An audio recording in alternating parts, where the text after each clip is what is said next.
In this video, we're going to be showing you how to generate speech with Google Gemini. Before we dive in, don't forget to like and subscribe to the channel, and without further ado, let's get right into the video. The first thing we need to do is go to aistudio.google.com, then on the left sidebar select Generate Media, then select Gemini Speech Generation.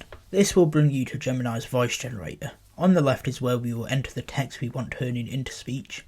The first thing we need to do is specify which speaker this is by putting speaker 1, then type in the text for that speaker. Now if you want another speaker, you can put speaker 2, and enter the text for speaker 2. Now at the top you can add a line about how you would like the text to be expressed. For example, I'm going to type, "Read this in a frustrated tone." As you can see, in the middle it has displayed what we have written in a clear style, showing which speaker says what. On the right we can see the settings for each speaker. If we click the drop down for voice, we can choose between a variety of different voices for that specific speaker. We can preview this by clicking the play button on each one as so. What do you want to explore? Ready to make something amazing? Once we're happy with the transcript and the voices, we can hit run at the bottom.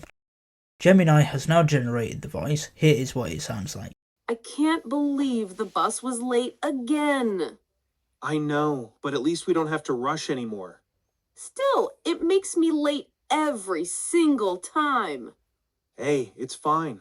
Let's just grab a coffee and reset. As you just heard, Gemini has done an excellent job of understanding the context and tailoring the tone of the voice based on that. If we click the three dots to the right of this, we can download it. That's all we have for this video on generating speech with Gemini. If you found it helpful, don't forget to like and subscribe to the channel, and we'll see you in the next video.